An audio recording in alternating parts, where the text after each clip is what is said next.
Everyone, welcome back to my class. आज हम start करने वाले हैं अकाउंटिंग का पार्ट बी। पार्ट ए में हमने देखा था पार्टनरशिप की अकाउंटिंग, यानी कि पार्टनरशिप अपनी बुक्स में अकाउंटिंग कैसे करते हैं। इसमें हमने एडमिशन, रिटायरमेंट, डेथ और डिसोल्यूशन देखा था। आज के पार्ट में यानी कि आज की क्लास में हम शुरू करेंगे पार्ट बी, जिसमें हम देखेंगे कंपनीज की अकाउंटिंग, यानी कि कंपनीज अपनी बुक में अकाउंटिंग कैसे करती है। तो चलिए स्टार्ट करते हैं इसकी थियोरी से।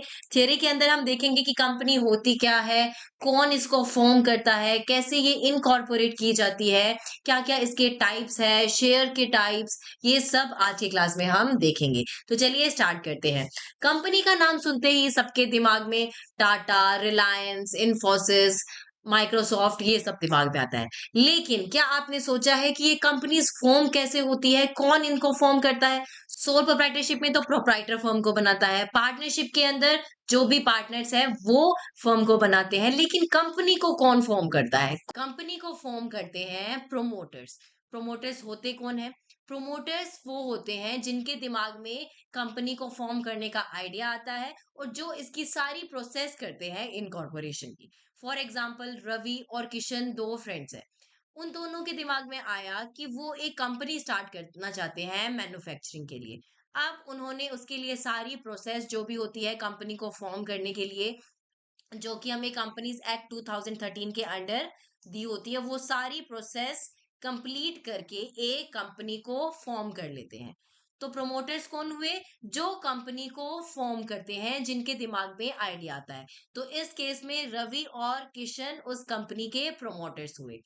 अब ये तो हो गया कि कंपनी को फॉर्म कौन करता है और कैसे ये फॉर्म की जाती है। कंपनी को फॉर्म तो करते हैं प्रोमोटर्स, और ये फॉर्म की जाती है कंपनीज एक्ट 2013 के अंडर।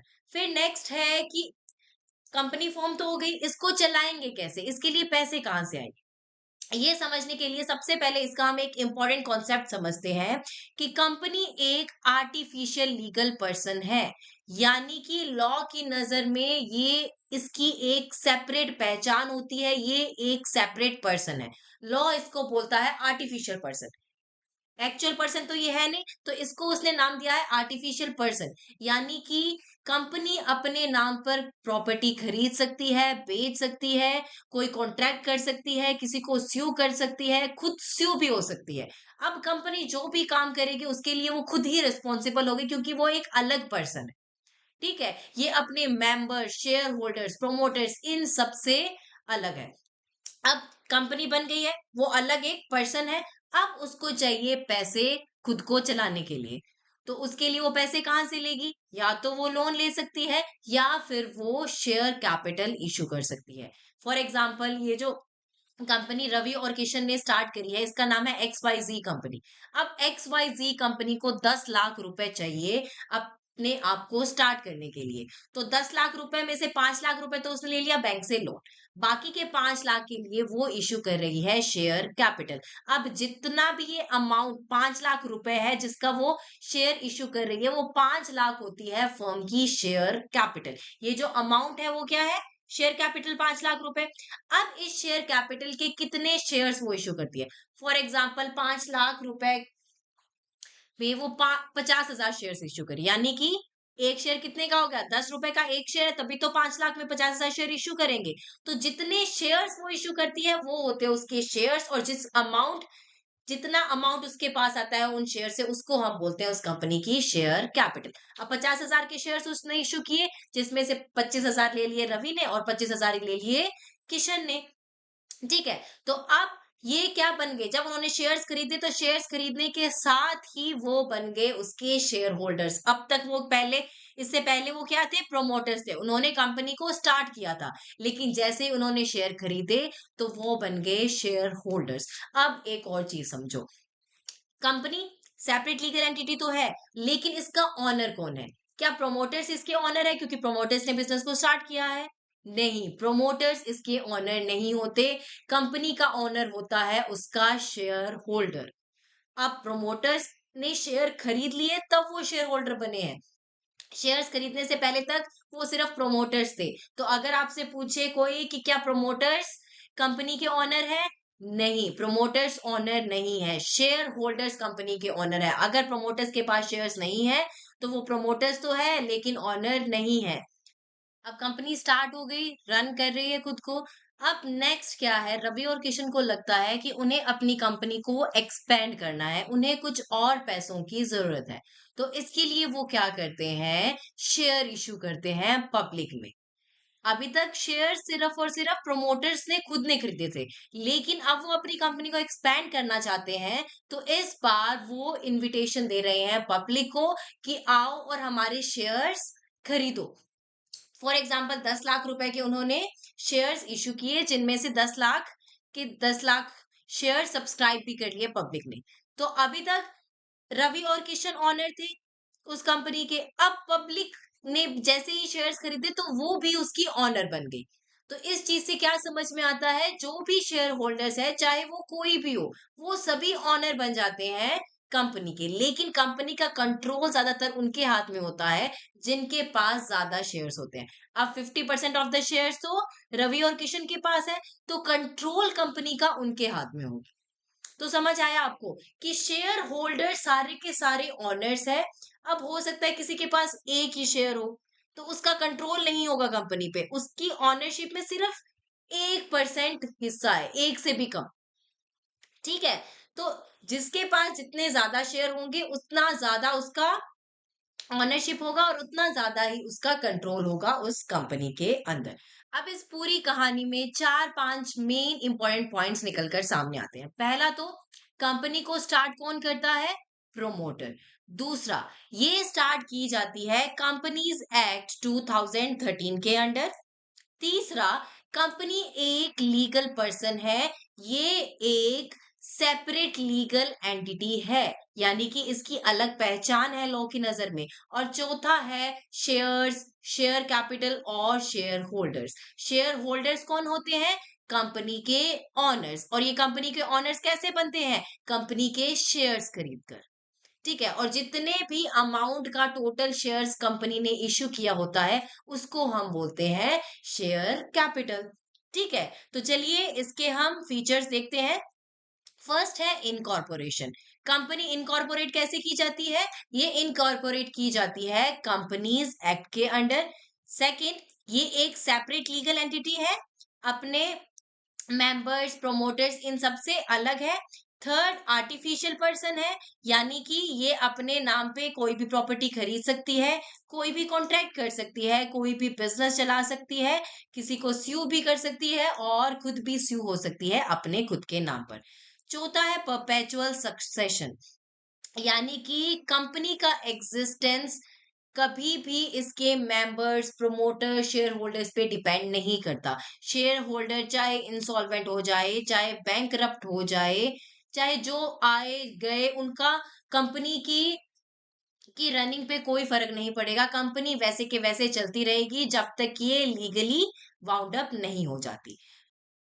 फिफ्थ है लिमिटेड लाइबिलिटी, यानी कि जो भी इसके शेयर होल्डर्स है उनकी लाइबिलिटी लिमिटेड होती है। अब पार्टनरशिप और सोल प्रोप्राइटरशिप में हमने क्या देखा था, उस केस में जो भी प्रोप्राइटर्स और पार्टनर्स होते हैं उनकी लाइबिलिटी अनलिमिटेड होती है। लाइबिलिटी अनलिमिटेड होने का क्या मतलब है, तो देखो, जब भी पार्टनरशिप या सोल प्रोप्राइटरशिप बंद होगा उस टाइम पे सारे असेट्स हम यूज करेंगे, जो भी लाइबिलिटीज होगी उसको पे करने के लिए। लेकिन अगर असेट्स कम पड़ गए, हम पूरी लाइबिलिटीज पे नहीं कर पाए उन असेट से, तो उस केस में क्या होगा, जो भी सोल प्रोप्राइटर है या जो भी पार्टनर्स है, वो पर्सनल अपना पर्सनली भी उनको पैसे लेकर आना पड़ेगा वो लाइबिलिटी सेटल करने के लिए।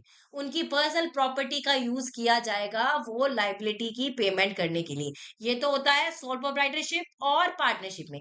लेकिन कंपनी के केस में ऐसा नहीं होगा। कंपनी जब भी वाउंड अप होगी यानी कि बंद होगी, तब पहले तो सारे असेट्स हम यूज करेंगे लाइबिलिटी पे करने के लिए। अब क्या है, असेट्स से हमने लाइबिलिटी पे नहीं कर पाए, अभी भी लाइबिलिटीज बाकी है, तो उन लाइबिलिटी के लिए शेयर होल्डर्स की पर्सनल प्रॉपर्टी का यूज नहीं किया जाएगा। शेयर होल्डर्स लाइबल होते हैं सिर्फ और सिर्फ unpaid amount on the shares. अब जितने भी शेयर्स उन्होंने खरीदे हैं, जितने भी शेयर होल्डर्स के पास है, उनमें से अगर उन्होंने उन शेयर पे कोई अमाउंट नहीं पे किया है, सिर्फ और सिर्फ उतने अमाउंट के लिए वो लायबल होंगे। अब आप सोच रहे होंगे कि ऐसे कैसे हो सकता है कि शेयर होल्डर्स ने शेयर्स का कुछ अमाउंट पे नहीं किया होगा। तो क्या होता है, कंपनीज जब भी शेयर्स इश्यू करती है, फॉर एग्जाम्पल एक शेयर है 10 रुपए का, तो वो कभी भी 10 रुपए इकट्ठे नहीं मंगवाती अपने शेयर होल्डर से। पहले वो एप्लीकेशन के लिए 10 में से फॉर एग्जाम्पल 2 रुपए मंगा रही है, उसके बाद में अलॉटमेंट के लिए वो कुछ और 2 रुपए मंगवा रही है, ऐसे करके इंस्टॉलमेंट्स में वो शेयर्स के पैसे मंगवाती है। तो अगर फॉर एग्जाम्पल जब कंपनी वाउंड अप हो रही है, उस टाइम पे 5 रुपए ही कंपनी ने मंगवाए हैं शेयर्स के 10 रुपए में से, तो शेयर होल्डर्स के पास जितने भी शेयर्स है वो लायबल होंगे, जो बचे हुए 5 रुपए जो उनसे अभी तक मंगवाए नहीं है कंपनी ने, सिर्फ और सिर्फ उतने रुपए के लिए वो लायबल होंगे।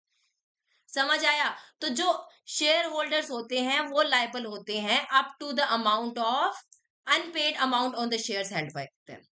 लेकिन जो कंपनी की लायबिलिटी अनलिमिटेड है, उस केस में फिर उसके शेयर होल्डर्स की लायबिलिटीज भी अनलिमिटेड होगी, सोल प्रोप्राइटरशिप और पार्टनरशिप की तरह। फिर है transferability of shares. Transferability of shares का मतलब है कि क्या हम जो शेयर होल्डर्स है उस कंपनी के, वो अपने शेयर्स को ट्रांसफर कर सकते हैं, किसी और को बेच सकते हैं। तो हाँ, पब्लिक कंपनीज में तो क्या होता है, हम इजिली ट्रांसफर कर सकते हैं एक दूसरे को शेयर जब चाहे तब। प्राइवेट कंपनीज और अनलिस्टेड कंपनीज के केस में ये डिपेंड करता है उनके आर्टिकल ऑफ एसोसिएशन पर। ठीक है। फिर नेक्स्ट है separation of ownership and management. Ownership, honours तो कौन है, शेयर होल्डर्स। मैनेजमेंट कौन होता है, बोर्ड ऑफ डायरेक्टर्स, जो उस कंपनी को मैनेज करते हैं। तो ये मैनेजमेंट डिफरेंट होती है ऑनरशिप से, यानी कि ऑनर्स इसको मैनेज नहीं करते। ऑनर्स के द्वारा इलेक्ट किए गए डायरेक्टर्स इसको मैनेज करते हैं, यानी कि ऑनरशिप और मैनेजमेंट दोनों डिफरेंट है। फिर नेक्स्ट है कॉमन सील। कॉमन सील होता है कंपनी की एक सील, जो आप मान लो कि क्योंकि कंपनी एक लीगल पर्सन है, तो वो मान लो उसके खुद के सिग्नेचर है कोई भी डील करने के लिए, जब भी हम कोई प्रॉपर्टी खरीदते हैं बेचते हैं, तो उस कॉमन सील के थ्रू वो डील की जाती है। ठीक है। फिर नेक्स्ट है difference between partnership and company. Partnership और कंपनी में क्या क्या डिफरेंस है। पहला तो है mode of formation. Partnership form की जाती है एग्रीमेंट से, यानी कि जब भी पार्टनर्स आपस से मिलकर एग्रीमेंट करेंगे कि वो पार्टनरशिप शुरू करना चाहते हैं, उसी के साथ ही पार्टनरशिप फॉर्म बन जाती है। यहाँ पे रजिस्ट्रेशन भी कंपलसरी नहीं है, लेकिन कंपनी फॉर्म करने के लिए उसका रजिस्टर होना कंपनीज एक्ट 2013 के अंदर कंपलसरी है। सेकंड है रेगुलेटरी एक्ट। पार्टनरशिप को गवर्न करता है इंडियन पार्टनरशिप एक्ट 1932, जबकि कंपनीज को गवर्न करते हैं companies act 2013। Number of members, partnership form करने के लिए मिनिमम 2 पार्टनर्स का होना जरूरी है, और कंपनीज के अंदर प्राइवेट कंपनी के लिए तो मिनिमम 2 मेंबर होने चाहिए, और पब्लिक कंपनी के लिए मिनिमम 7, और 1 पर्सन कंपनी के लिए 1 मेंबर होना चाहिए। फिर है लाइबिलिटी। पार्टनर्स की लाइबिलिटीज तो अनलिमिटेड होती है, और इधर कंपनी के अंदर शेयर होल्डर्स की लाइबिलिटीज लिमिटेड होती है up to the unpaid amount of shares. ठीक है। Distribution of profits. प्रॉफिट्स यहाँ पे डिस्ट्रीब्यूट किए जाते हैं पार्टनरशिप डीड के हिसाब से, जो भी उन्होंने प्रॉफिट शेयरिंग रेशियो डिसाइड की होती है उसमें। कंपनीज के अंदर प्रॉफिट्स हो सकता है या तो प्रॉफिट्स डिस्ट्रीब्यूट ही ना करे, या हो सकता है अगर वो चाहे तो शेयर होल्डर्स में डिविडेंड के रूप में वो प्रॉफिट्स को डिस्ट्रीब्यूट कर सकते हैं। कई बार क्या होते हैं कि प्रॉफिट्स को डिस्ट्रीब्यूट ना करके कंपनी कंपनी में ही वो पैसे फिर से लगा दिए जाते हैं उसको एक्सपेंड करने के लिए। फिर नेक्स्ट है मैनेजमेंट। इसमें इसको मैनेज किया जाता है किसी भी एक पार्टनर से, या फिर सारे पार्टनर्स मिलकर भी इसको मैनेज कर सकते हैं। कंपनी को मैनेज किया जाता है बोर्ड ऑफ डायरेक्टर्स द्वारा, जो कि अपॉइंट किए जाते हैं शेयर होल्डर्स के द्वारा। ठीक है। Transfer of interest. यहाँ पे क्या होता है कि यूजुअली ऐसे नहीं होता कि पार्टनरशिप में जब चाहे हम अपना शेयर किसी और को दे दें। ठीक है। होता है, बहुत कम चांसेस होते हैं, और ये सारे पार्टनर्स की कंसेंट के साथ होता है। जबकि कंपनीज के अंदर शेयर्स फ्रीली ट्रांसफरेबल होते हैं प्राइवेट कंपनीज को छोड़कर। पब्लिक कंपनीज में आप फ्रीली कभी भी अपने शेयर्स को ट्रांसफर कर सकते हो जब चाहे। फिर नेक्स्ट है बिजनेस एक्टिविटीज। पार्टनरशिप के अंदर लॉफुल बिजनेस एक्टिविटीज कैरी की जाती है, ऐसे ही कंपनी के अंदर वो एक्टिविटीज कैरी की जाती है जो उनका मेमोरेंडम ऑफ एसोसिएशन परमिट करता है। ये मेमोरेंडम ऑफ एसोसिएशन बनाया जाता है कंपनी की फॉर्मेशन के टाइम पे, यानी कि किस टाइप का बिजनेस ये कंपनी करने वाली है, और उसी टाइप का बिजनेस ही सिर्फ आप कर सकते हो। फिर नेक्स्ट है वाइंडिंग अप। पार्टनरशिप डिसॉल्व हो जाती है या तो सभी पार्टनर्स के एग्रीमेंट से, या अगर कुछ पार्टनरशिप डीड में या फिर लीगल प्रोसेस से इसको हम वाइंड अप कर सकते हैं, और कंपनी वाउंड अप होती है प्रॉपर प्रोसीजर से, जो कि हमें कंपनीज एक्ट 2013 के अंदर दिया गया है। Continuity of business, death, retirement और इंसॉल्वेंसी अगर होती है किसी पार्टनर की, तो ये अफेक्ट कर सकती है पार्टनरशिप की कॉन्टिन्यूटी पे, जबकि शेयर होल्डर की डेथ, इंसॉल्वेंसी और ट्रांसफर का कोई बिल्कुल भी इफेक्ट नहीं पड़ता कंपनीज की कंटिन्यूटी पर। ठीक है। फिर नेक्स्ट है टाइप्स ऑफ कंपनीज। कंपनीज को हम क्लासिफाई कर सकते हैं तीन मेन कैटेगरीज में। पहला है वन पर्सन कंपनी, दूसरा है प्राइवेट कंपनी, और तीसरा है पब्लिक कंपनी।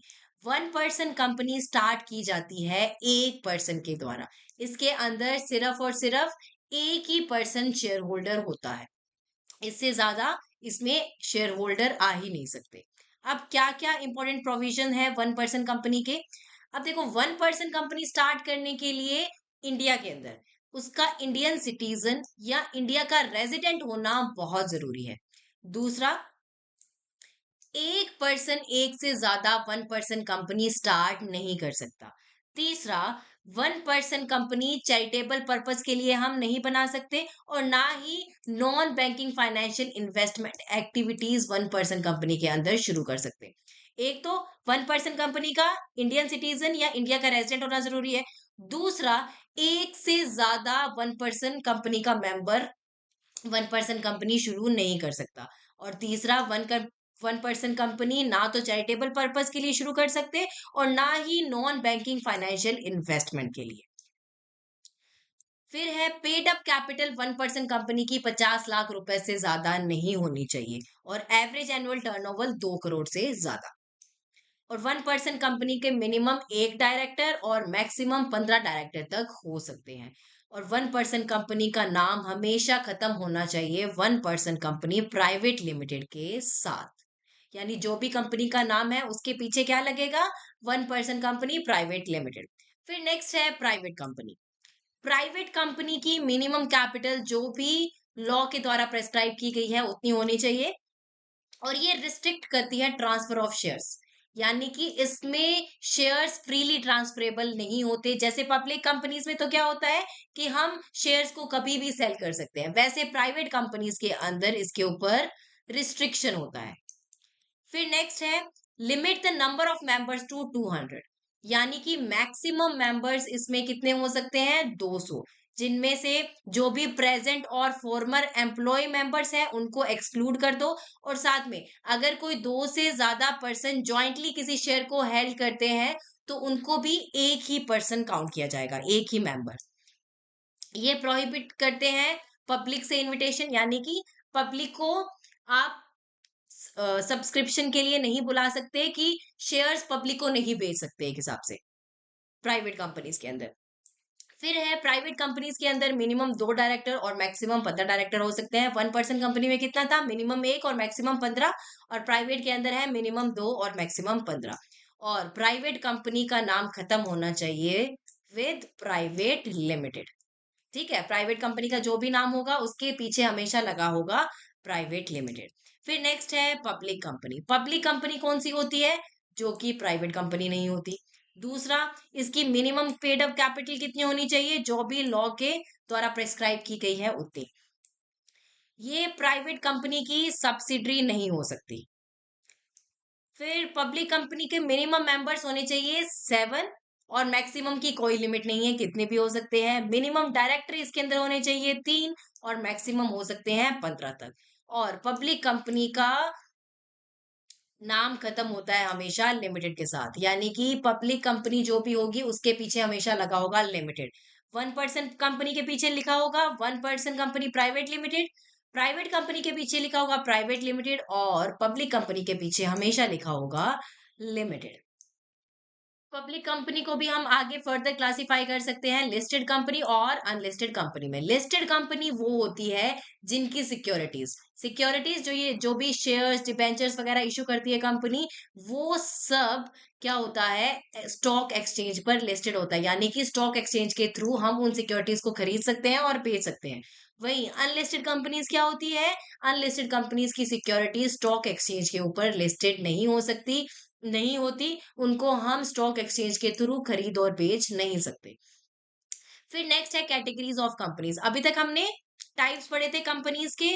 अब ये वाले टाइप्स कौन से हैं, उनकी लाइबिलिटी के बेसिस पर कंपनीज कौन से टाइप्स में क्लासिफाइड है, आइए देखते हैं। फर्स्ट है companies limited by shares, second है अनलिमिटेड लाइबिलिटी कंपनी, और थर्ड है कंपनी लिमिटेड बाय गारंटी।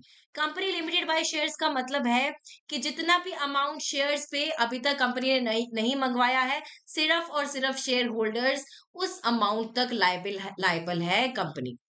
ठीक है। अब जब भी कंपनी वाउंड अप होगी और उसकी लाइबिलिटीज पे करनी होगी, तो शेयर होल्डर्स की लाइबिलिटी कितनी होगी, जितनी भी शेयर्स पे अमाउंट अभी तक कंपनी ने कॉल नहीं की है, सिर्फ वहां तक। फिर नेक्स्ट है unlimited liability. Unlimited liability company का मतलब है कि जब भी कंपनी वाउंड अप होगी, उस टाइम पे अगर लाइबिलिटीज पे नहीं कर पाए अगर हम असेट से, तो वहां पे शेयर होल्डर्स के पर्सनल असेट्स का भी यूज किया जा सकता है कंपनी की ऑब्लिगेशंस पे करने के लिए। तो अनलिमिटेड लाइबिलिटी तो सेम पार्टनरशिप और सोल प्रोप्राइटरशिप की तरह ही हो गई कि आपकी पर्सनल प्रॉपर्टी का भी यूज कर सकते हैं वो सारी ऑब्लिगेशंस पे करने के लिए। फिर थर्ड है कंपनी लिमिटेड बाय गारंटी। इसमें क्या होता है, जो भी इसके मेंबर्स होते हैं वो गारंटी देते हैं। फॉर एग्जांपल वो कहते हैं कि जब भी कंपनी वाउंड अप हुई और उसको लाइबिलिटीज पे करने के लिए पैसे की जरूरत हुई, तो हम 1 लाख रुपए तक की गारंटी देते हैं कि हम हर एक मेंबर पे कर देंगे। तो यहाँ पे क्या होता है, कंपनी लिमिटेड बाय गारंटी बन जाती है कि जितनी गारंटी उन्होंने दी है, सिर्फ वहां तक वो लाइबल होंगे फर्म की सॉरी कंपनी की ऑब्लिगेशंस पे करने के लिए उसके वाउंड अप के टाइम पे। ठीक है। तो 3 टाइप की कंपनीज हो गई।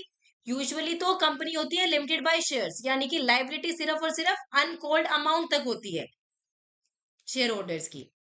लेकिन ये 2 टाइप्स और भी है। अनलिमिटेड लाइबिलिटी तो हो गई जहां पे लाइबिलिटी अनलिमिटेड होती है, और कंपनी लिमिटेड बाय गारंटी वो हो गया जितनी गारंटी शेयर होल्डर्स दे रहे हैं कि वाउंड अप के टाइम पे हम 1 लाख रुपए तक दे देंगे, अगर कंपनी अपने ऑब्लिगेशंस को पे नहीं कर पाई तो उस गारंटी तक वो लाइबल होंगे। अब इन तीनों का डिफरेंस देखते हैं। Difference among 1 person company, private company and public company. तो पहला है number of members. 1 person company के अंदर तो एक ही मेंबर होता है। प्राइवेट कंपनी में मिनिमम 2 हो सकते हैं और मैक्सिमम 200। पब्लिक कंपनी के अंदर मिनिमम 7 और मैक्सिमम की कोई लिमिट नहीं है, जितने मर्जी चाहे पब्लिक कंपनी के मेंबर्स हो सकते हैं। सेकेंड है transfer of shares. 1 person company तो शेयर ट्रांसफर कर ही नहीं सकती, एक ही पर्सन के पास सारे शेयर्स होते हैं। प्राइवेट कंपनी के अंदर रिस्ट्रिक्शन है ट्रांसफर पे, according to article of association. जैसे आर्टिकल ऑफ एसोसिएशन में दिया गया है उस हिसाब से शायद थोड़ा बहुत इधर उधर ट्रांसफर भी हो सकता है, लेकिन पब्लिक से वो तो पक्का इनवाइट नहीं कर सकते। ठीक है। और पब्लिक कंपनी के शेयर्स तो फ्रीली ट्रांसफरेबल होते हैं।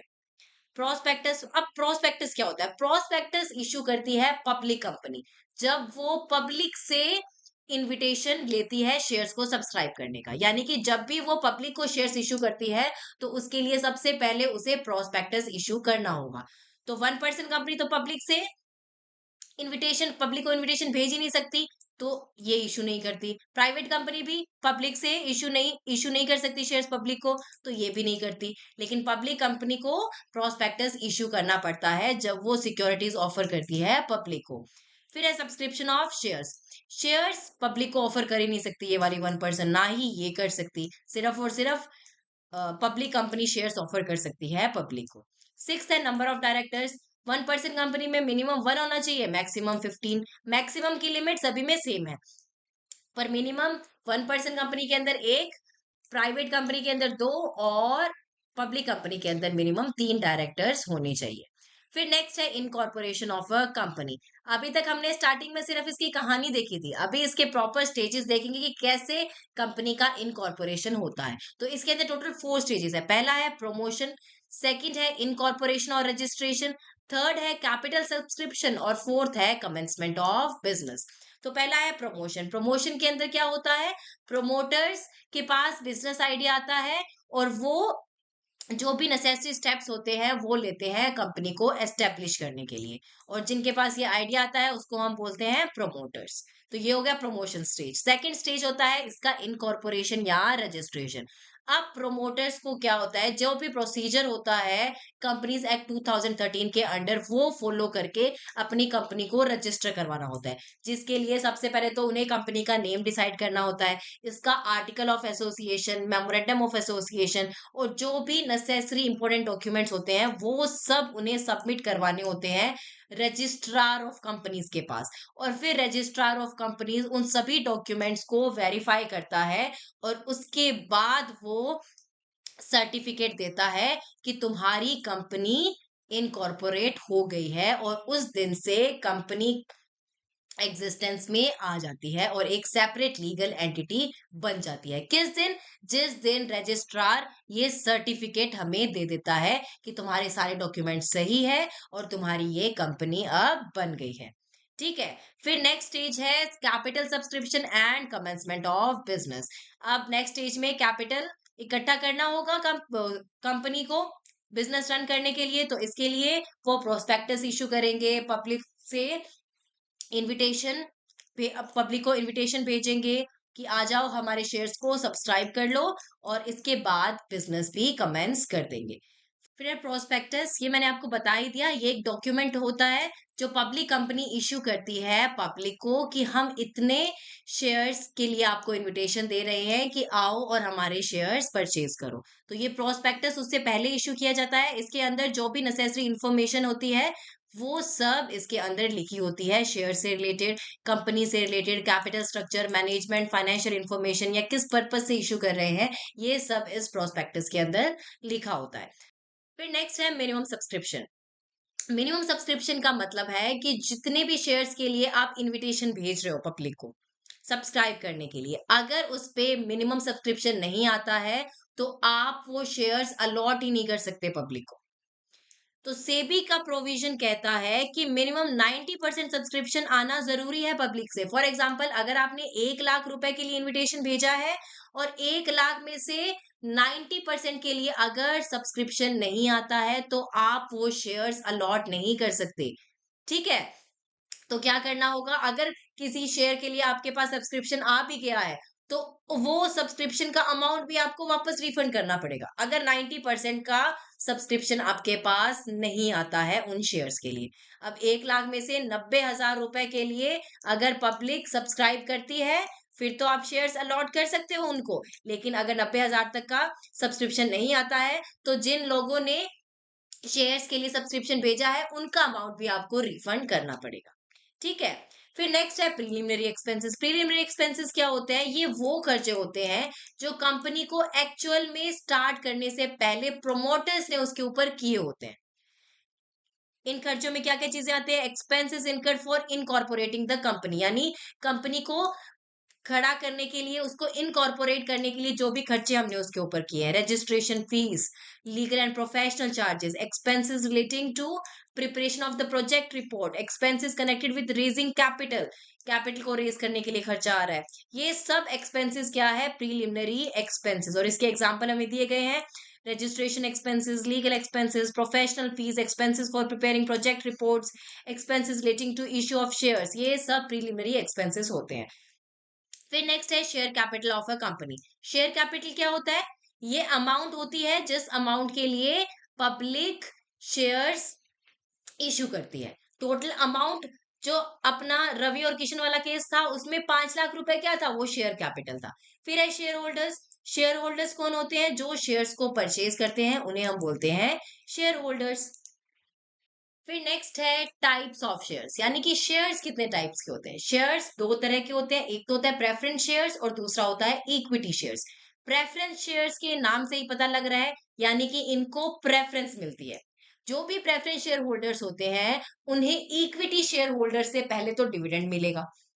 ऐसे ही जब भी कभी आगे फ्यूचर में कंपनी वाउंड अप होगी उस टाइम पे भी उनकी कैपिटल की पेमेंट इक्विटी शेयर होल्डर से पहले उनको मिलेगी। पार्टनरशिप में क्या होता था, जो भी उसके ऑनर होते थे उनसे पहले हम पेमेंट किसकी करते थे जब डिसॉल्व करते थे पार्टनरशिप को? तो क्रेडिटर्स और जो भी थर्ड पार्टी होती थी उनकी पेमेंट पहले मिलती थी और जो पार्टनर्स खुद होते थे उनकी पेमेंट लास्ट में की जाती थी। ऐसे ही प्रेफरेंस शेयर्स के केस में होता है कि प्रेफरेंस शेयर्स का जो भी डिविडेंड होगा प्रेफरेंस शेयर होल्डर्स का हर साल का, वो भी इक्विटी शेयर होल्डर से पहले मिलेगा। अब for example preference share holders का डिविडेंड है 1 लाख रुपए और टोटली इनकम भी 1 लाख रुपए ही हुई है, तो प्रेफरेंस शेयर होल्डर्स को तो उनका डिविडेंड मिल जाएगा और इक्विटी शेयर होल्डर्स को नहीं मिल पाएगा। तो प्रेफरेंस शेयर होल्डर्स को हमेशा प्रेफरेंस दी जाती है, चाहे वो डिविडेंड का केस हो और चाहे वो कैपिटल रीपेमेंट का। तो दो मेन राइट्स मिलते हैं उनको, प्रेफरेंशियल राइट टू डिविडेंड यानी कि डिविडेंड भी पहले उनको मिलेगा, उसके बाद में इक्विटी शेयर होल्डर्स को मिलेगा, और जब कभी भी कंपनी फ्यूचर में वाउंड अप होगी तब कैपिटल की पेमेंट भी पहले उनकी होगी, उसके बाद में इक्विटी शेयर होल्डर्स को पेमेंट की जाएगी। अब प्रेफरेंस शेयर्स के भी आगे टाइप्स है और इसके बेसिस हमें दिए गए हैं। On the basis of dividend, on the basis of dividend के हिसाब से प्रेफरेंस शेयर्स दो तरह के होते हैं, एक होता है क्यूमुलेटिव प्रेफरेंस शेयर्स और दूसरा होता है non cumulative preference shares. Cumulative preference shares का क्या मतलब है? इसमें फॉर एग्जांपल किसी साल का डिविडेंड कंपनी पे नहीं कर पाई क्यूमुलेटिव प्रेफरेंस शेयर होल्डर्स को, तो वो डिविडेंड उसे अगले साल पे करना पड़ेगा। अगर अगले साल भी नहीं कर पाई तो पहले साल दूसरे साल का इकट्ठा करके तीसरे साल में वो उन्हें कंपनी को पे करना ही पड़ेगा। यानी कि क्यूमुलेटिव प्रेफरेंस शेयर्स का जो डिविडेंड होता है वो एक्यूमुलेट होता रहता है, ये पे होगा ही होगा। लेकिन नॉन क्यूमुलेटिव प्रेफरेंस शेयर्स के केस में क्या होता है कि डिविडेंड अगर इस साल का पे नहीं किया तो वो अगले साल उन्हें नहीं मिलेगा, अगले साल का डिविडेंड मिलेगा। ऐसे ही अगले साल भी अगर नहीं कर पाए तो तब भी उन्हें डिविडेंड नहीं मिला तो उससे अगले साल उसका डिविडेंड नहीं मिलेगा। क्यूमुलेटिव प्रेफरेंस शेयर्स का डिविडेंड एक्यूमुलेट होता रहेगा, ये मिलेगा ही मिलेगा उनको, जबकि non cumulative preference share holders को डिविडेंड उनका अगर नहीं मिला उस साल तो वो आगे एक्यूमुलेट नहीं होगा, अगले साल का ही फिर उन्हें डिविडेंड मिलेगा। फिर नेक्स्ट है on the basis of participation in surplus basis. इसके हिसाब से प्रेफरेंस शेयर्स दो तरह के होते हैं, पार्टिसिपेटिंग प्रेफरेंस शेयर्स और non participating preference shares. Participating preference shares का मतलब है कि पहले आपको डिविडेंड मिल गया प्रेफरेंस शेयर होल्डर्स को, ठीक है, उसके बाद इक्विटी शेयर होल्डर्स को भी उनका डिविडेंड मिल गया, उसके बाद भी प्रॉफिट का अमाउंट पड़ा है, तो अब उसमें भी पार्टिसिपेटिंग प्रेफरेंस शेयर होल्डर्स को हिस्सा मिलेगा। समझे? अब देखो 1 लाख रुपए का प्रॉफिट होता है कंपनी को, जिसमें से 20,000 रुपए हमने प्रेफरेंस शेयर होल्डर्स को उनके डिविडेंड के दे दिए, उसके बाद में 30,000 रुपए हमने इक्विटी शेयर होल्डर्स को दे दिए, अब पीछे 50,000 रुपए बच गए। तो अब जो पार्टिसिपेटिंग प्रेफरेंस शेयर्स है उस 50,000 में उनको भी इसमें हिस्सा मिलेगा, ठीक है, यानी कि पार्टिसिपेटिंग प्रेफरेंस शेयर होल्डर्स को एक्स्ट्रा प्रॉफिट में शेयर मिलता है, जबकि नॉन पार्टिसिपेटिंग प्रेफरेंस शेयर्स को एक्स्ट्रा प्रॉफिट में शेयर नहीं मिलता, ठीक है। फिर नेक्स्ट है on the basis of convertibility. Convertibility के हिसाब से प्रेफरेंस शेयर्स दो तरह के होते हैं, कन्वर्टेबल प्रेफरेंस शेयर्स और non convertible preference shares.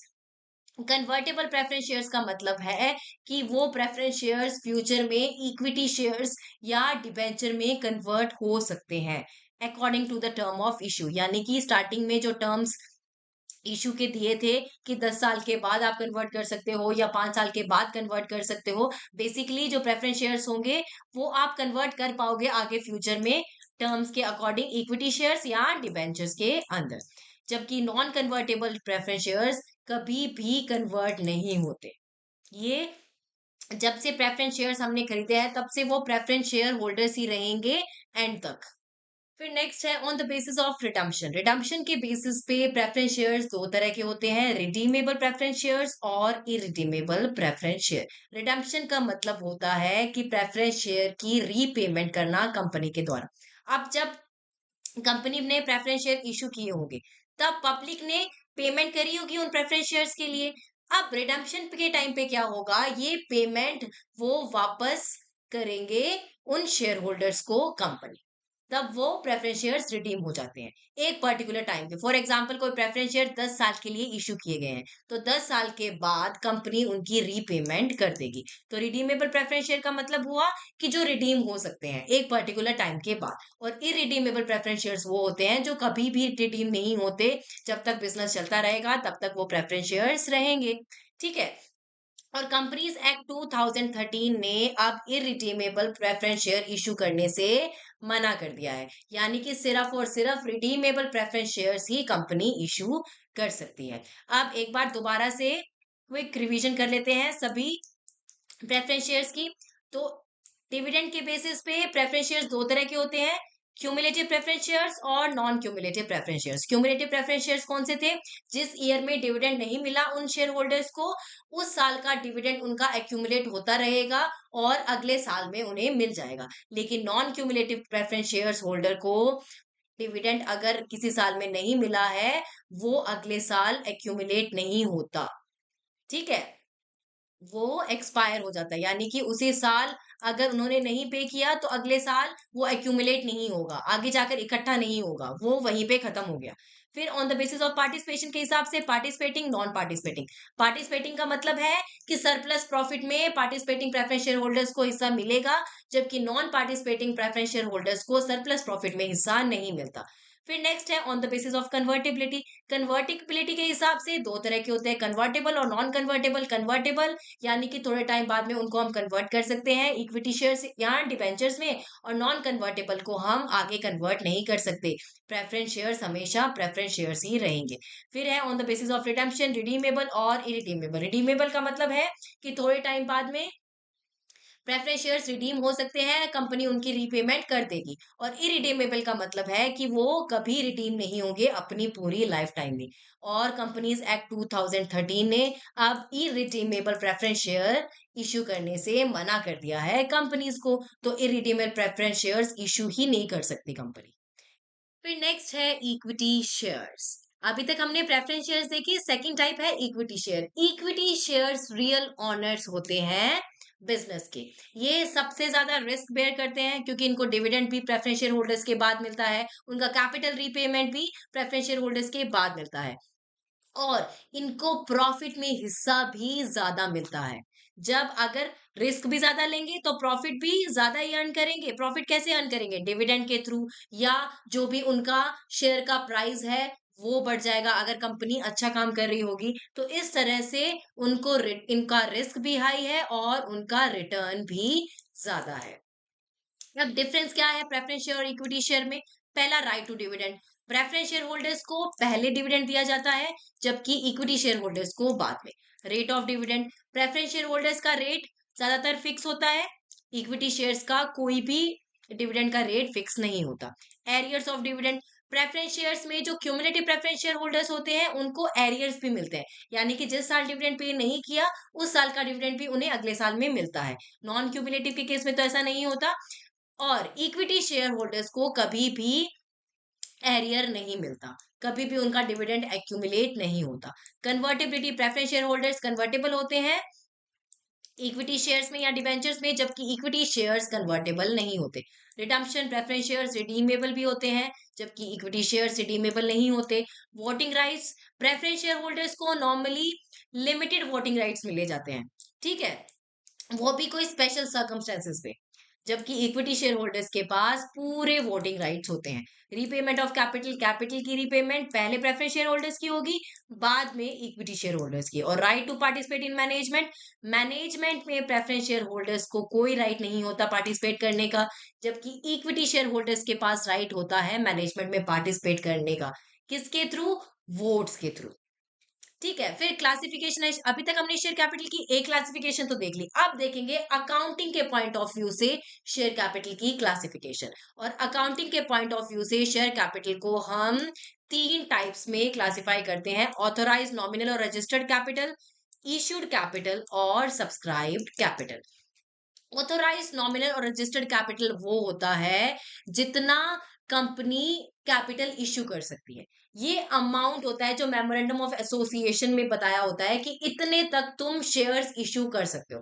For example किसी कंपनी का ऑथोराइज शेयर कैपिटल है 10 लाख रुपए, तो अब ये 10 लाख रुपए से ज्यादा कभी भी इश्यू कर ही नहीं सकती शेयर कैपिटल।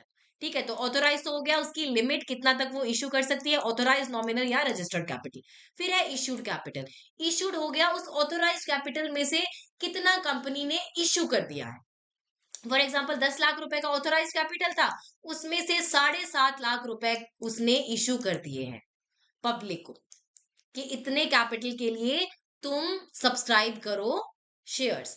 ठीक है, बाकी के 2.5 लाख क्या है, अनइश्यूड है।